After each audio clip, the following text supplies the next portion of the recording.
Time, not space. No, I don't know what you're talking about. Hello, and welcome back to I Don't Know What You're Talking About, a podcast between two people who don't know much and they just kind of explain things back and forth to each other.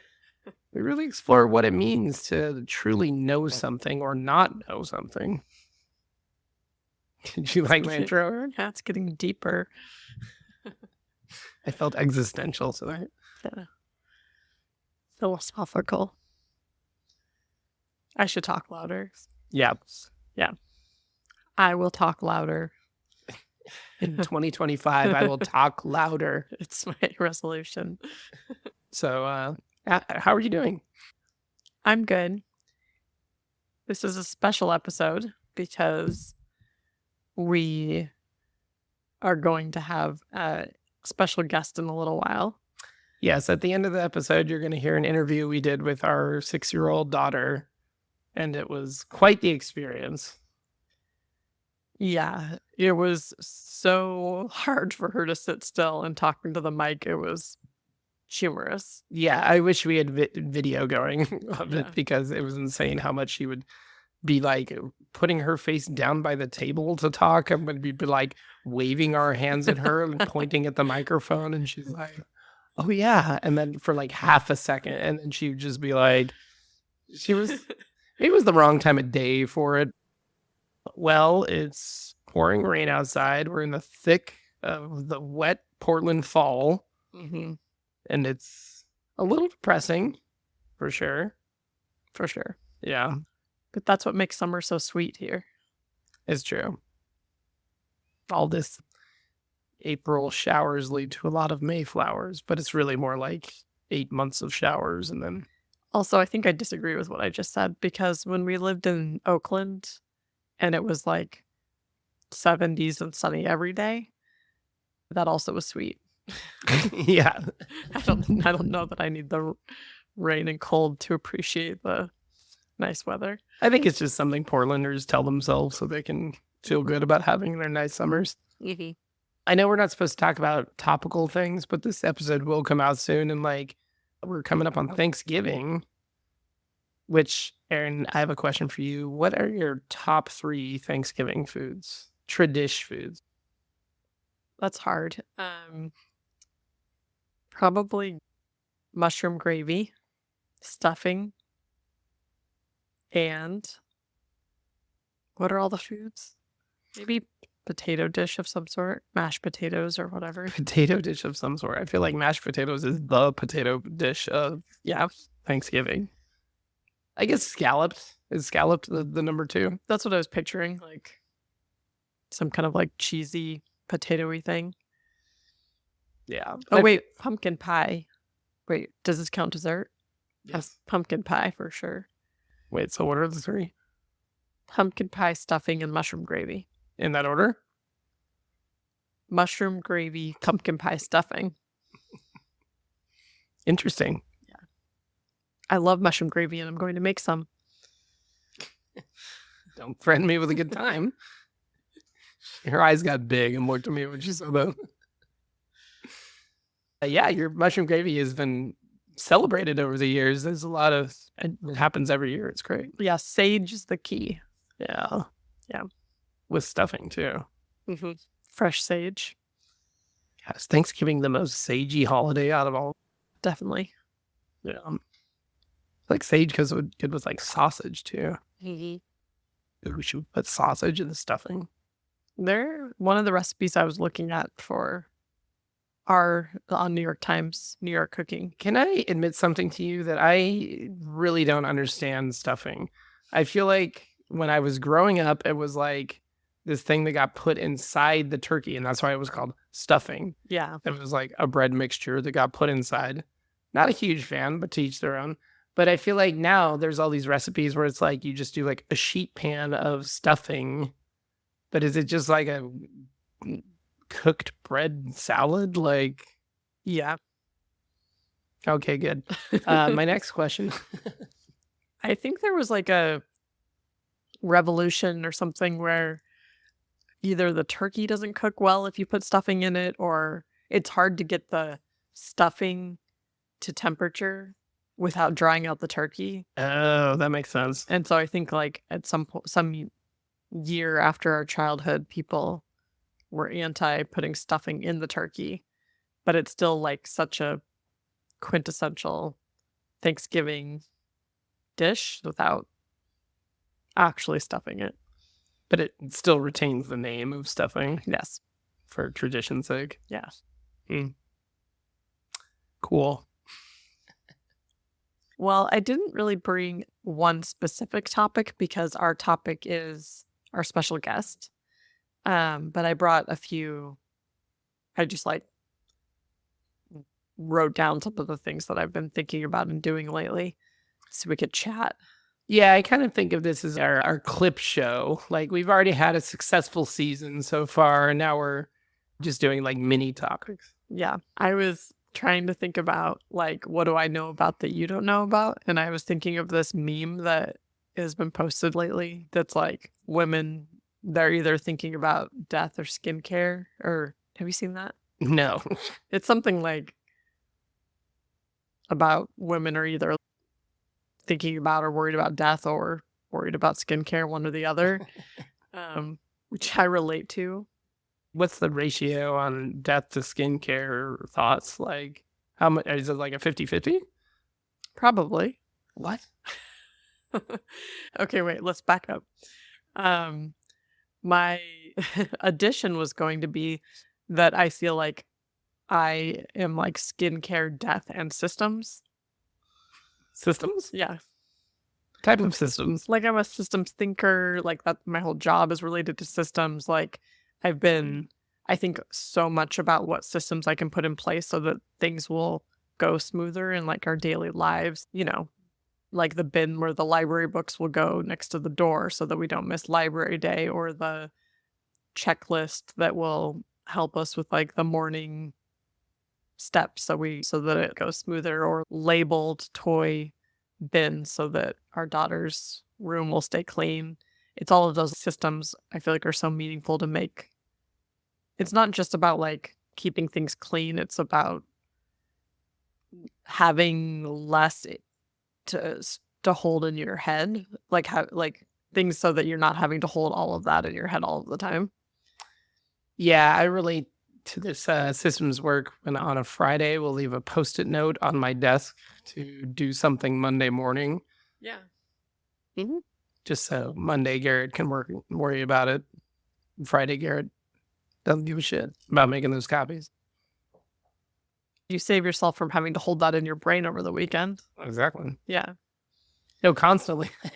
It's so funny. I'll be like, oh God, I have to do this work thing. And then I'll like look in a file and be like, oh, I already did it. Oh, cool. Good job, Garrett. But so I was going to say that if that meme was about me, it would be like skincare, death, and systems. So now we're doing 33, 33, 33. Yeah.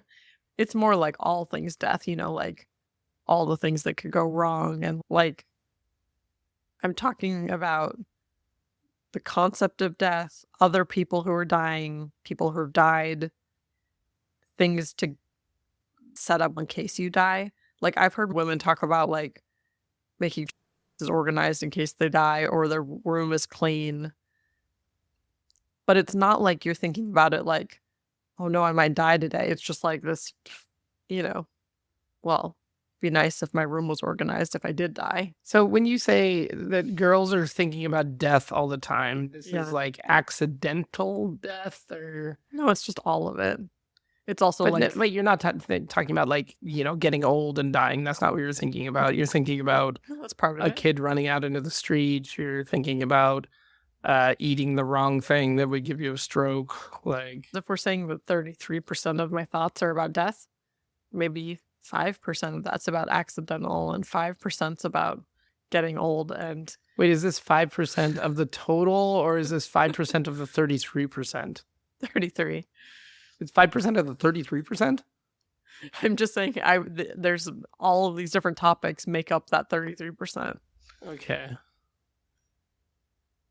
All right. And longevity, how to avoid death.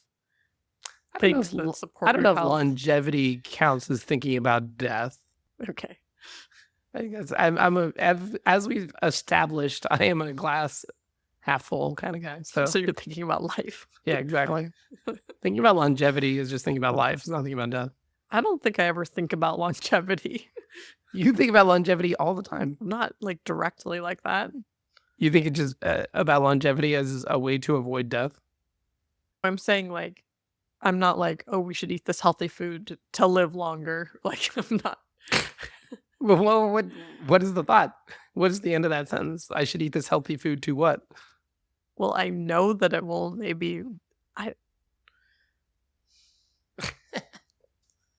Not specifically for that purpose.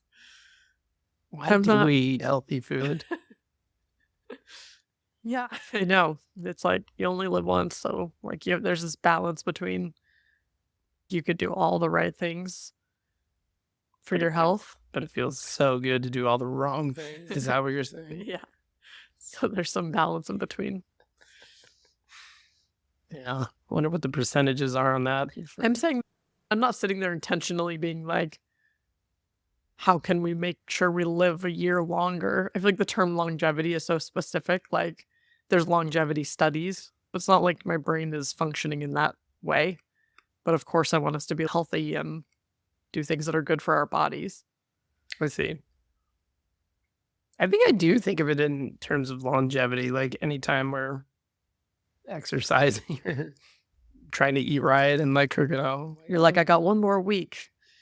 Not quantified like that, but just that is the goal, that we're not going to die in our early 50s or something.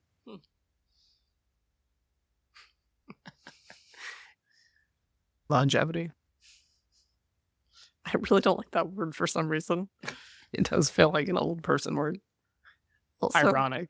Also, I think, wait, is that the word I read recently? Why do we pronounce the G in longevity twice? Yeah, longevity. Yeah. If English language makes no sense. Longevity. I'm going to start calling it longevity. Longevity. Yeah. Anyway, this is a comedy podcast. I'm glad you all tuned in. Fun thoughts we're having. Other sensible advice can we give people about longevity?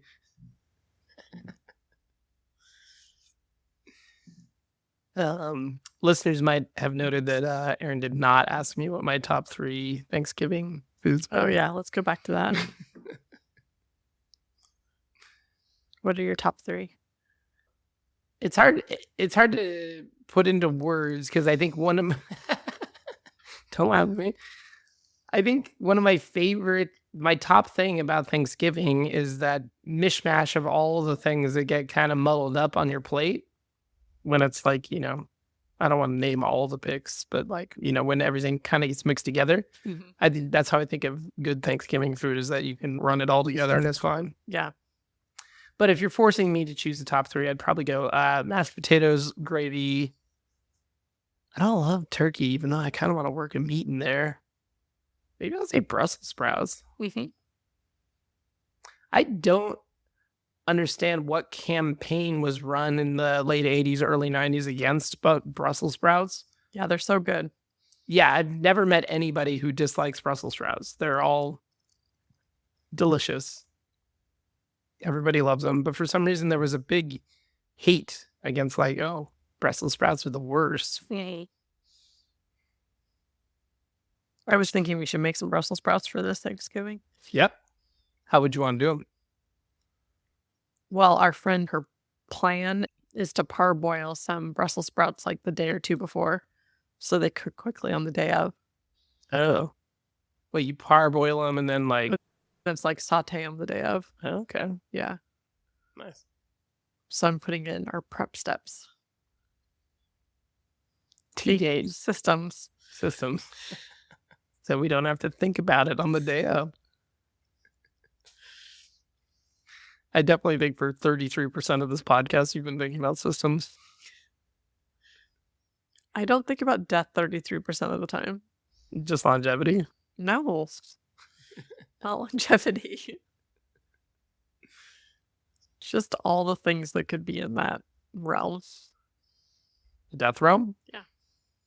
Anyway, welcome to I Don't Know What You're Talking About with Erin and Garrett. Tonight we're doing mini topics. Erin's SMH movie. Another thing I've been thinking about. These are my topics, by the way. Oh, these are your topics. Yeah. We're in it. We're in it. We didn't rock, paper, scissors. We didn't decide who went should we first. start over? Yeah. We're done warming up. I'm going to hit record now. Okay. Wait, let's rock, paper, scissors. For what? For the rest of my topics. Oh, Erin smashed my scissors with her rock. Also, we're doing boom boom shoot. We always do boom boom shoot. Tied, scissors, scissors, sisters. Oh, I covered Erin's rock. It's 1-1. Okay. Okay, I'll go first. Okay. You did. I heard this idea about a room reset. Like, whenever you leave a room, you reset the thing that, I think this was on Poog, which I have to talk about every episode. This is not my topic. I'm just prefacing my topic with this. Okay. Is I think that Jacqueline Novak said that this was like in an ADHD book or something of like doing like a room reset. Whenever you leave a room, just like reset the thing you just did so that it's not getting messy, build up. I love this. I love it too. So there's this room reset idea. I love that. But I like to pair it with my 10-minute cleaning Mantra. my 10-minute cleaning mantra, which is when I feel like I need to clean the house but really don't have the like drive to do it. I do a 10-minute cleaning, 10 minutes per room. And so it has to actually be 10 minutes. Like, I set the timer on my phone and I spend 10 minutes in each room, or podcast on or music or whatever, and then move on to the next room. And doing 10 minutes in each room makes a huge difference. Yeah. Yeah. It feels really good. But it doesn't feel like overwhelming to tackle it like that. Right. It's not like a completionist type chore. Yeah. But some rooms that gets it very clean. 10 minutes in the dining room, it's like spotless. You're counting the dining room as a room? I have been. Yeah. Wow. I'm like washing the baseboards, and because 10 minutes, Damn. it's like the chair cushions, the table is sparkling, and then 10 minutes in like the kitchen is like, it looks nice, but it's not. Right. It's just like, throwing a penny into the fountain. But there's something really satisfying about just doing the flat 10 minutes in each room. Yeah, I've been doing it like on Fridays, spend 10 minutes in each room, and the house feels like reset and clean and has a nice, and it's not daunting to jump into it. Do you spend 10 minutes in the garage? No. No. Good. Yeah, please stay out of there. But I think it's a really helpful tip. No, I like it. I've always been a big fan of like do what you can when you're in the mood, like even if it's not all of it, because Yeah. it all helps. Yeah. Although I am, at least with the kitchen, like a pretty major completionist. Like, Yeah. I feel like with that, then I would need to like be like, I'm doing a 60-minute kitchen thing, and then like go deep and yeah. wash the fronts of the cabinets and the walls and the. Well, see, even with that stuff, I'm a little bit of like your 10-minute theory. I'm not a completionist with the deep cleaning, but I am more on your side where like, if I see something on a cabinet, I will clean that entire cabinet, but not worry about all the rest of the cabinets. Like, Yeah. No, that's good. I have that problem where like, if I don't have time to like dive into something fully, I get overwhelmed about just doing. I think you're better about just like doing little pieces of something as they come up, instead of feeling like, okay, I need to like reorganize this whole room. right. That's kind of how I treat my work life too. Just get things done in the moment. I usually try to answer emails as they roll in, not put them off. Although I do put some on. Anyway, this is a comedy podcast. No, I'm just kidding. Is it a comedy podcast? No.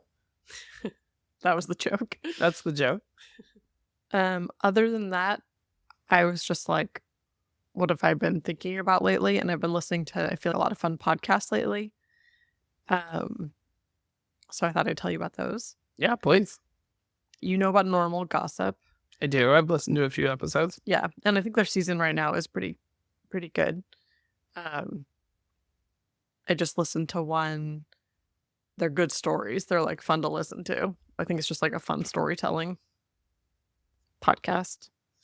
They have a lot of people like write in with their gossipy things, right? Yeah, I think most of their stories, people write in or send them voice memos with their gossip story, and then the producers anonymize it, or they go through and edit the story so that it wouldn't be recognizable to whoever was involved. Mm-hmm.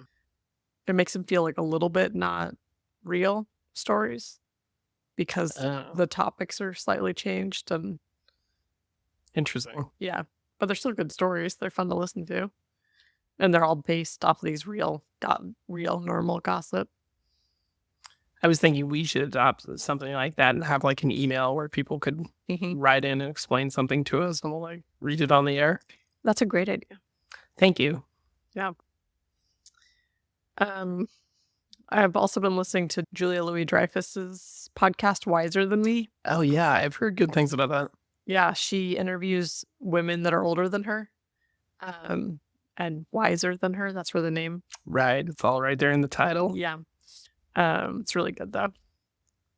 Like her a lot. And then 3 Questions with Andy Richter. Oh, I love Andy Richter. It's a good one. And then a new one I've been listening to is called Ride. And it's these 2 comedian writer people. But it's just like 2 best friends talking.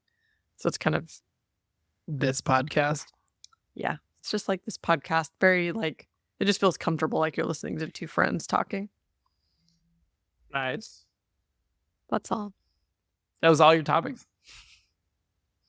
I didn't know if we were going to like go back and forth or now we're really just winging this episode here. People are just waiting to hear our daughter talk anyway. Yeah. This is like, everybody's like, come on, get on with it. Yeah. Many topics. I mean, I think my 10-minute brilliant cleaning scheme is the highlight. Yeah, no, I like that. I like thinking a lot about chore mindsets. I think one of our friends one time said that her aunt or something said that when she's doing dishes that she just tries to push out any other thought until the dishes are completely done. That like, I don't know if I'm describing it very well, but like just having that like presence of just doing the task you're doing, and then you'll think about other things once that task is done. Interesting. Yeah.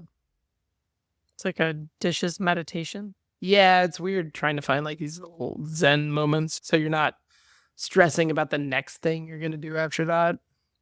Yeah. Just really enjoying those dishes.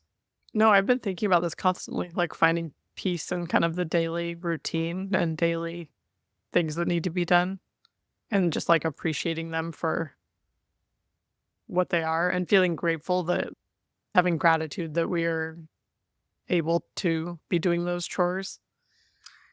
Yeah, it's easy to slide into the negative of like, this sucks. There's so many chores to do, but not losing sight of the like, it's nice that it's pouring rain outside and I have a roof over my head and can do the dishes from the meatballs I was able to make today and eat deliciously.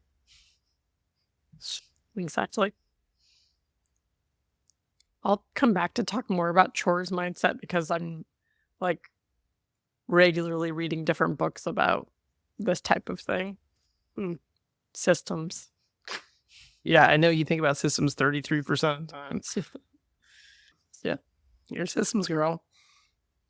Well, maybe brought one or two topics to the table tonight, but one of them is a video game that I have been into called Balatro or Balatro. I'm not sure how it's pronounced. Ooh, I like Balatro better. Yeah, I'm a Balatro person as well. Yeah. It's nerdy types will say it's a roguelike deck builder, but it's basically this game that runs off poker rules. So Wait, what was the first part of what you just said? Roguelike? Yeah, that is what I said. I understand the deck builder part. Maybe we need to explain all of this, but what's roguelike mean? That is an excellent question. I definitely know what it means, and I'm not Googling something right now. I can tell you that a lot of my friends throw that word around a lot about certain games, but it's a style of role-playing game traditionally characterized by a dungeon crawl through a procedurally generated levels or turn-based gameplay or grid-based movement and permanent death of the player character. So if you lose... Dungeon crawl? Yeah. Do you want me to define dungeon crawl real quick? A dungeon crawl is a type of scenario in fantasy role-playing games or RPGs in which heroes navigate a labyrinth environment or dungeon, battling various monsters, avoiding traps, solving puzzles, and looting things as such. Okay. Yeah. So a roguelike is based off that grid-based movement and the permanent death of the player. But most roguelikes are based on a high fantasy narrative. So that's where this diverges, is that it's really just a poker game. So you're playing poker hands, flushes and full houses and shit like that. But the fun part about this game is that you can, in between these sort of blinds that you have to beat to get enough points to beat the blind, there's these shops where you can buy jokers that get added to your joker stack, and they do crazy multipliers to your points. A certain joker will be it adds this many points if you get a flush, or if it adds this many points if you play even based cards. And then the deck building element is that then those jokers are in your deck and you're pulling them up as you play. Well, the jokers just stay at the top of your game, and your actual deck, there are mechanisms to add cards to your deck. Mm-hmm. So let's say you have a joker that does well when you draw face or you play face cards. Okay. That you can add more face cards to your deck by purchasing them through the shop in various ways. So then each game becomes very unique because you kind of play to the jokers that you're able to purchase, of being oh, this one likes even cards, so I'm going to try to do more things with even cards, or this one likes face cards, or this one likes flushes, or flushes with face cards. So you're constantly trying to play with the game and add more things to your deck that help your chances of doing more and more points against these blinds, because the blinds, as you go, get crazy big. Will you remind me what a blind is? Sorry, just throwing industry terms around here. It's the amount of points you need to beat a certain, you go into a little a round, okay, and then you need a certain amount of points to beat the blind, and then once you do that, you can go to a shop. So it changes, the blind changes depending on the round. Yes, then it's constantly get bigger. Okay. There's also bosses, you beat a couple blinds and you have to play a boss where the boss is oh, all club cards are now debuffed, so you can't use club cards. They don't count in scoring. So then it's harder if you've been kind of relying on clubs. And okay. Yeah. So then you beat a small blind, a big blind, you play a boss, and then you get to the next set of blinds, small blind, big blind, boss. I really like this game because it has the perfect amount of luck and strategy. You have to play smart to be able to keep going and not lose. Because once you lose, you're just done. You go back to the beginning of the game. But there's a huge luck element. You can draw really cool jokers that help you just smash. And it's really fun because you're getting tons and tons of points. Do you feel it's pretty similar to that space game? What's that game called? That space game? That space deck builder game? Oh, yes, actually. I know you... Shit, what's the name of that? Star Realms. Yeah. Yeah, it is similar to Star Realms because you can get things exactly that like chain on each other. Like, Yeah. oh, because I discarded this, that activates this, and I get 2 more cards here. Yeah, that's a lot. It's very similar to Balatro. Yeah, I think it's very similar to Star Realms, which might be one of the reasons that a good friend of ours is into this and Star Realms. I really like Star Realms, so maybe I would. I think you might like Balatro. Yeah. Also, now that it's on phones, like it was only on Switch and Steam for a little while, but it's on iOS, and our son has become insane about bedtime, where you have to just sit next to his crib to get him to go to sleep. Like, I'm getting a lot of minutes in Balatro. I don't know what I would have done if I didn't have Balatro during this time. I think 2 things. One, I think I had that thing, when you have like a mental block at the beginning of a game where you're a little bit like, this is like not clicking right, or I think that happened to me like the first time you tried to show me how to play. So I am open to it. It didn't click at first. And I like that it's on phones, but I was thinking it'd be nice if it was like we had this like Balatro screen that's like installed in the wall or something. Go on. Well, because I was, all the things that make me feel guilty as a parent looking at our phones when our kids are around. And like, I'd rather them know that you're playing a game and not just like, that like Instagram's more important than them or something. Mm.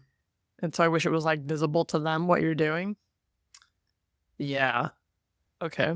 Yeah. Would the screen broadcast what we're doing on our phones? No, like a screen. Oh, I guess it could. No, I was just picturing like a screen on the wall that you're actually playing Balatro on. Okay. Yeah. I mean, we have a screen on the wall that I can play Balatro on with our Switch. The TV. Yeah. Yeah, something like a screen on a wall. Yeah, a screen built into the wall. You're talking about a television. But I mean, because the TV is taken, sometimes I think your phone is easier. So that's where we need a Balatro screen. A dedicated Balatro screen? Yeah, it's built into the wall. I mean, some people might say that you're crazy, but I'm with you, honey. Yeah. Where are we going to put it? The kitchen? Okay. I mean, for bedtime or whatever with our son, it still makes sense. Right. It should be on the ceiling above her bed. I can say it still makes sense for you to use your phone, but we also need a Balatro screen in the kitchen. I mean, we could have multiple Balatro screens around the house if that's true. Yeah, I mean, say less. This was your idea. I want you to remember that. Anyways, I'd love to learn. Yep. Would you take your wedding ring off? Erin, because I'm not married on the podcast. No, I for some reason my knuckle was feeling a little swollen and it was feeling tight, so I wanted to make sure I could still get it off. You know that feeling of like when you're trapped, and I was like, what if I can't? Yes, we do. Why did you take your wedding rings off? To be like you. Oh. Do you have swollen knuckles, or it was just peer pressure? Peer pressure. Peer pressure. It was just peer pressure, so I had to get it off. Oh, wait, are you saying Pure? Yeah. Pure pressure. Okay, should we introduce our guest? Yes, she has been wanting to be on the podcast for a while now, talking about it. And, truth be told, she is an expert on many things that we are not. I just want to say that none of her section was rehearsed or like, how do I describe this? We didn't coach her. Right, like she didn't, or not even that, but like she didn't even practice. Oh no, she just went in cold. Yeah, like I was like, do you need to think about what you're going to talk about? And she was like, nope, I got it. We're like, okay. So I did not know what to expect. I mean, I knew her general topic, but I didn't know if she would know like how to talk about a topic on a podcast. Right. So I just thought it was interesting that she didn't like practice or like tell us what she was going to say beforehand. I like it. Yeah. She seems like a boss. All right. We're here with a very special guest tonight, which I will allow her to introduce herself. My name is Lulu, and these are my parents. They're doing the podcast. It's true. We are her parents. She's been very excited. Ever since we said we were doing a podcast, she was like, I want to be a guest on the podcast. And we said, you know what? That's not a bad idea. The most special guest we could have. Of course. Do you want to tell us a little bit about yourself? As you already know, my nickname's Lulu, and I like playing with my little brother, and he's very, very fun. We just have to remind him to be gentle sometimes. It's true. He's learning. He's still coming out of that baby phase. Yeah, he's a toddler. Yeah. My favorite color is a Elsa blue, a tealy blue, and my favorite movie character. My favorite movie is like Explorers, and my favorite movie character is Elsa. And my favorite song is Shake It Off by Taylor Swift. Yeah. You've been listening to a lot of the Frozen soundtrack lately, too, in the last couple of days. Yeah. It seems like you know almost all the words. Yeah, from most of the songs, I've been listening to them a lot. Well, I'm excited that you brought a topic tonight that we don't know much about. You seem to be more of an expert on it than we are, right? Should we get started? Yeah. Okay, tell us what topic you're going to... So my topic is deep sea animals, and I have been practicing with it for years. Wow. How did you first get into deep sea animals? Probably when I bought this book a long time ago. And I really liked it, so I got into it. And it's really Octonauts, this show I watch. Yeah, and they got me into a little bit of the vampire squid stuff. Blah, blah. Okay, so, yeah. Wait, what's a vampire squid? Oh, a vampire squid is this little squid about, like, a foot long. A little bit shorter than a foot. Okay. And it squirts out glowing ink because it lives deep down in the sea. So black ink wouldn't help. So it starts out glowing ink, and it has webbing between its tentacles with spikes. Whoa. When it's scared, it frills them up in surf. But when it's really scared, it shoots out glowing ink. Oh. All over. Oh, because it's so dark down there? Yeah. And that would distract something with the Splat, glowing? Splat, splat, splat. It goes. Has anyone ever seen one of these? Yes, but they're very, very, very, very, very, very, very, very, very rare. I like that they squirt glowing ink because that's like the opposite of squids up near the surface. You want to tell them about when you saw that little squid? Oh, yeah. I was snorkeling in the Caribbean and I saw a little baby squid. Caribbean Sea. Oh, I've never heard it pronounced that way. That's how they pronounce it. Oh, the Caribbeans? Oh, I something else. Just go on. But yeah, I was chasing a little baby squid and then it inked. And I was so amazed because I'd never seen that happen in the real world before. But then immediately couldn't find the baby squid because I was staring at the ink and it got away. And I realized that it worked perfectly on a big dummy like me. And I just looked at the ink and then it swam away. Yeah, it did its job. By the way, all of our microphones are the same brand. Yeah. We won't say the brand on air unless they give us some sort of sponsorship. What other deep sea facts or things about deep sea animals are you going to tell us about? You can give me a little something that you might know about the deep sea, but yeah, a little something. and I'll tell you. Like maybe an animal I've told you of but not told you about. I can answer some questions from it. So wait, I say the animal and then you'll tell me some facts about it? Oh, I'll just say different things. All right. So first of all, I am really the last creature I ever learned was probably the 8-foot earthworms. They're about 8 feet, and they can grow up to 8 feet, and they're actually taller than my daddy if they're a grown up. It's true. I'm not 8 feet tall. How many feet are you? On my driver's license, it says that I'm 6 feet tall, which is 2 feet shorter than these worms. Probably not the best thing to mention your driver's license in this. We don't want our listeners to know that I can drive.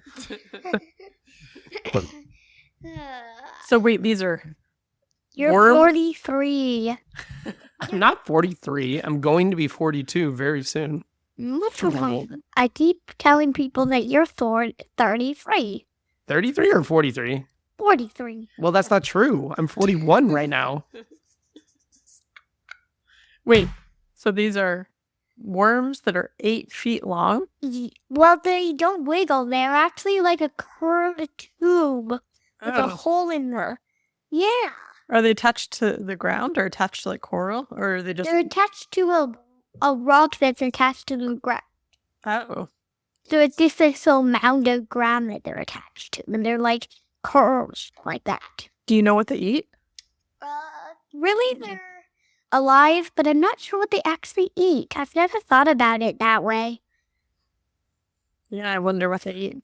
Actually, I have 6 facts, but it's supposed to be 5 finger facts, but I have a 6th fact. A special fact. Okay, do you want to tell us? I'll start with the main facts, and then at the end, I'll do a special fact. Oh, I see. We haven't gotten to the 5 facts yet. Nope, I only told you 2 facts. Okay. Wait, are any of your facts about that? I know about that fish with the dangling light. The fish with the dangling light in front of its face. Do you know what I'm talking about? Yes. Are any of your facts about that fish? No, because that's like the most common fish in the sea. No. That's one of the commonest in the deep sea. Okay. So, like, So your things are more obscure. yeah, like some things that are like a little more extreme, including the giant squid. Oh, a little teaser. What? You're giving them a little hint about one of your facts. Well, I'm going to say that fact next. All right, go for it. Okay, the giant squid. Yes, it lives in the it doesn't live in the very deep sea. It actually lives like in between the deep sea and the twilight zone. What's the Twilight Zone? The twilight zone is the middle of the sea. It's not the sunlight zone or the deep sea zone. It's the twilight zone. It's right in between. It has some sunlight, but it's also kind of dark. It's like the evening. Oh. Like when it's dusk. Yeah, dusk. At dusk for that's like undersea. Oh yeah. So it lives over there. Yeah. Okay, so I'm not actually sure what kind of ink it actually sprays. I think it's dark ink, but I'm not actually sure. The giant squid? Yeah. It's probably a lot of it. Yes. If I was guessing, it probably shoots about 300 pounds of ink Pounds? Whoa. That's a lot of ink. per shoot. Per shoot. Per ink shoot. Yes. Per inking. Has anyone seen a giant squid? Actually, yes. Lots of people that got on boats and dives deep down have actually saw a giant squid. It's one of the most common ones around. And my 6th special fact is not that common, actually. Okay. But we'll get to that at the end. Let's just push that to side for now. Okay. So anything else about giant squids you want to tell us? No. Okay. Well, I would love to see a giant squid someday. Yeah. You just need a boat, but an automatic boat so you can get right close.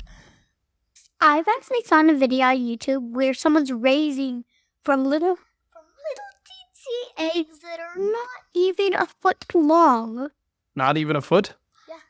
Well, a foot would be a big egg, right? Yeah, but how big were you say if you didn't know, how big do you think a giant squid's toe would be? I would think it would be giant, like an ostrich egg. No, it's actually only the juiciest egg in the earth. Wow. A giant squid lays about 300 eggs per array. Per lay? Yes. Oh. Nice. Well, what's the next creature you're going to talk about? So it's either a long arm squid or a big fin squid. A big fin squid, yes, two names. A big fin squid it has really long squid arms, but it also has elbows. Whoa. Knees. What?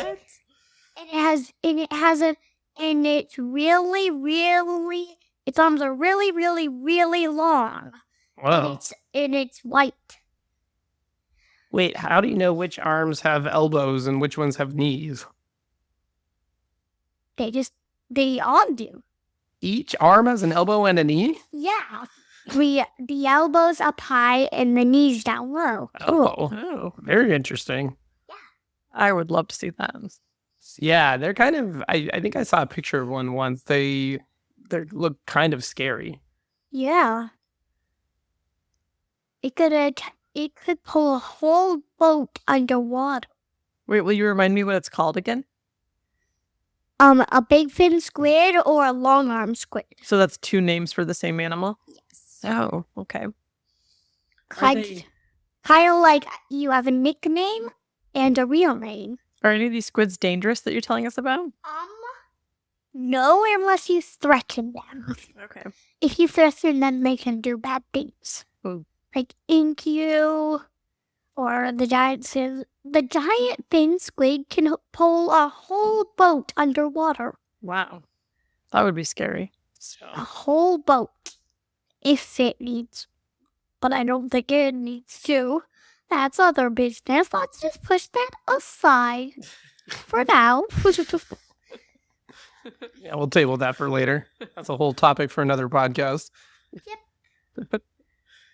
Okay, Let's just push that away. What's your next fact for us? Where was that 5 or 4? I think you've talked about 4 animals so far. You did the vampire squid, the 8-foot tube worms, the giant squid, and the big fin squid. That's 5. That's 4. I think that's 4. That's 5. Okay, you've done try. Let's see. For giant. For big fin squid. And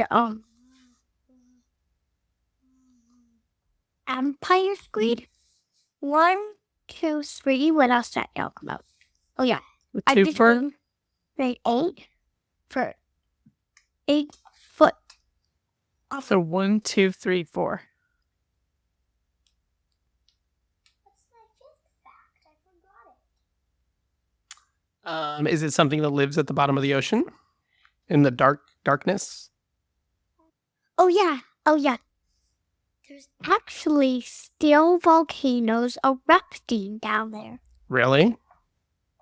Yeah, there's still volcanoes erupting down there. Millions of them. Like, there's tons of them down there, and they're still erupting. And they started when the sea was formed. Wow. When the sea was formed, they started, and there's still volcanoes erupting right now. Wow, underwater? Yes, and above. Some can reach from the...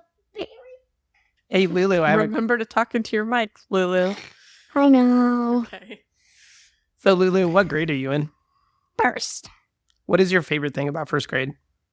Probably my teacher. Oh, yeah. Is she nice? Yes, her name is... No, you don't have to say her name. That's fine. At your conference, I noticed that your teacher said Something like, everything will be okay as long as we... Persevere. I love that.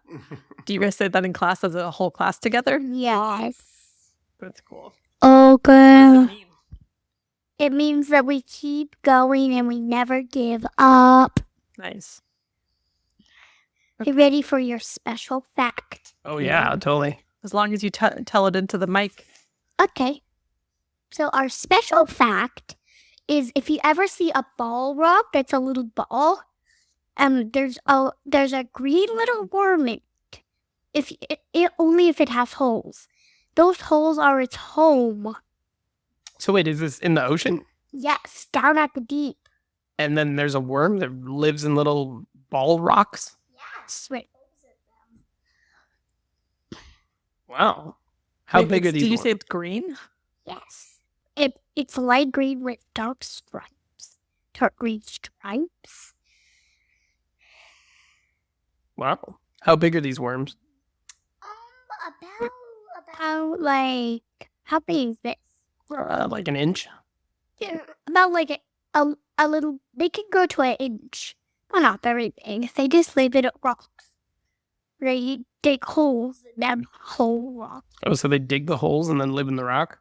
Or they live in the rock that already has holes. They don't dig it. Oh, I see. That sounds really interesting. I wonder if they have predators. Actually, volcanoes. If they're not careful enough, they can fall in. Oh. When they're looking for a home.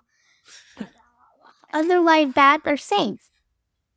Nothing likes to eat them. Do the squids have predators that you were talking about earlier? Giant squids? Yeah. Actually, they do. Smaller predators. Really? Yes. Like what? Well, there is a few predators. There's about like 2 predators. Or 3 predators. I'll only tell you 2. Okay, one is a orca. Sometimes they'll eat them if they're looking for sure, but they can't find it. They'll eat a giant squid. Orcas are kind of scary. It's not the first time orcas have come up on this podcast. We talked about, did you know that orcas sometimes wear fish on their heads just as like a fashion statement? No. Yeah. Yeah, they'll like put a salmon on top of their head and wear it. Oh my god. So orcas are one of the predators for giant squid. What's the other one? What's the big whale we got found in? Oh, sperm whales. Yeah. Sperm whale. They're big predators to giant squids. Yeah, I remember hearing something about like one of our first learnings of giant squids was finding them in the bellies of sperm whales. Oh, interesting. Yeah. Well, thank you, Luca. That was really interesting. Yeah, I learned so much. Have any questions at the end? What do you want to be when you grow up? Deep sea questions from my... Oh, sorry, I'm going off topic. Are there any animals you're excited about and to learn about in the deep sea that you don't know that much about? Yes. From my deep sea book I got from the library. Oh, nice. I don't know what it... One of the animals we read about in there lays 300 million eggs. Whoa. Yeah. Do you know what it's called? I can't remember. Although they Could are be any type of animal. They are big and flat. Flat as a pancake. Like a flounder? Yes. Okay, have any other questions? About sperm whales or something? Going off course, it's not, don't know. Will you tell us about sperm whales in the mic? Their teeth are about as big as a leaf. As a small leaf. But not too small, like a medium leaf. Okay. Medium leaf teeth? How many teeth do they have? The most sperm whales' teeth they can have is 300 teeth per mouth. Per mouth? That's about more than a mouthful to a giant squid. More than a mouthful. 300 teeth. There's a lot of teeth. Per mouth. Have any other questions?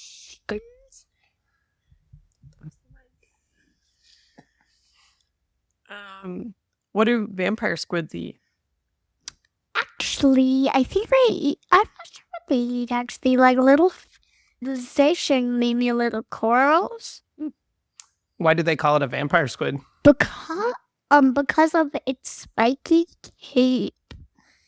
Oh yeah, because it's got like the connected membrane in between its arms. Yeah, that looks like a cape, Oh. and that's why it's called the vampire squid.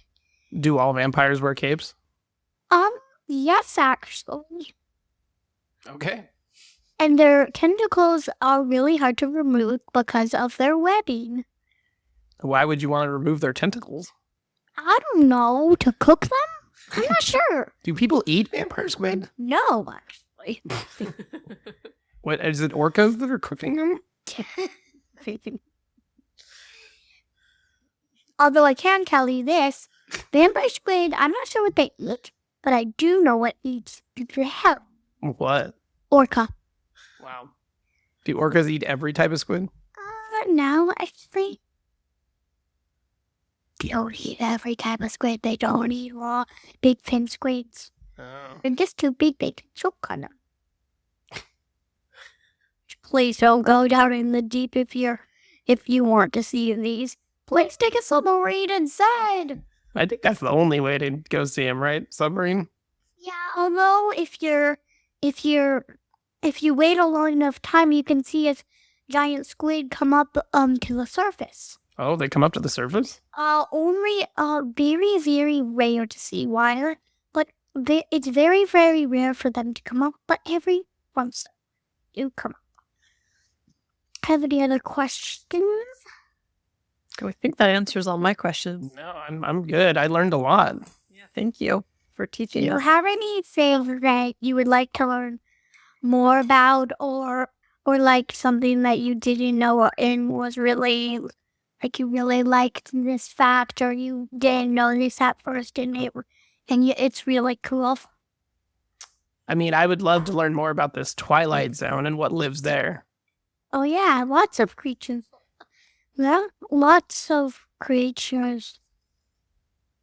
Lots of creatures live in the Twilight Zone. Like long-armed starfish, they really long. Yeah. There's lots of things that live in the Twilight Zone. I think you're living in the Twilight Zone right now Oh, because you're up past your bedtime and you're spacing out. that's not the fun. And you're putting the microphone in your ear. Nice earrings, something out of it. I know. That's why I'm confused. What topic will you tell us about next time? Oh, maybe. I'm not sure. You don't have to decide right now. But just anything that you're interested in and we don't know about. But now we know about deep sea creatures. All right, Lulu, thank you so much for coming on. We love you so much. Love you. Good night. I love you, fans, too. Okay, bye-bye. Bye. So that was our daughter, and the animal that lays 300 million eggs that I couldn't think of when we were chatting with our daughter is called the ocean sunfish, which is the coolest looking fish I've ever seen. Huge and flat. And You know what's funny? When you guys showed me this, I was like, oh, cool. I had seen like a TikTok or an Instagram reel about these fish and about how there's some people that absolutely hate these fish. really? Yeah, because they're like this big, dumb fish that just like gets caught in like boat traps or like. I'll have to go back to the Instagram to like figure out why people don't like it. But yeah, I don't think it's a cool this fish. Well, the ocean sunfish is, I had never really heard of it. But the things that I thought were interesting were that they start life smaller than a grain of rice and they grow 60 million times bigger in their life. They can weigh over 4,400 pounds. Yeah, females can lay 300 million eggs at once. So now I'm super interested in sunfish and I want to see one. Do people see them? Or are they too deep? No, quite the opposite. I think they get the name. They're too shallow. I think they get their name sunfish because actually they're one of the only fish that doesn't have a swim bladder. Sometimes they get stuck at the top of the ocean, like floating. So I am looking at a Reddit right now called Why I Hate the Sunfish. So I'll just read you part of this. Disclaimer, I care about marine life more than I care about anything else for real, except this big dumb idiot. And it's not like an ironic thing. I mean, it is hilarious to me that they are the biggest joke plate on earth. But seriously, I fucking hate them. The mola mola fish or sunfish, they are the world's largest bony fish, weighing up to 5,000 pounds. And since they have very little girth, that just makes them these absolute giant fucking dinner plates that God must have accidentally dropped while washing dishes one day. They are so completely useless that scientists even debate about how they move. They have little control other than some minor wiggling. Some say they must just push water out their mouths for direction. They don't have swim bladders. You know, the one thing that every fish has to make sure it doesn't sink to the bottom of the ocean when they stop moving and can stay the right side up. This creature that can barely move to begin with can never stop its continuously tour of idiocy across the ocean or it'll fucking sink. And this goes on and on for like 2 pages. I like sunfish. I mean, I just like this picture of the one in this book that I'm looking at. I do like that picture in the book. I look like a silvery moon with graceful wings. Some people call me the swimming head. Am I the strangest thing in the sea? The swimming head. They do look like a big giant head. Mm-hmm. All right, Erin, thank you for joining me once again at the kitchen/dining room table.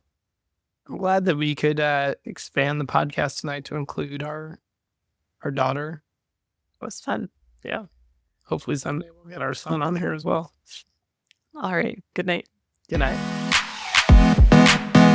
Have you ever transcended space and time? Yes. No. Time, not space. No, I don't know what you're talking about.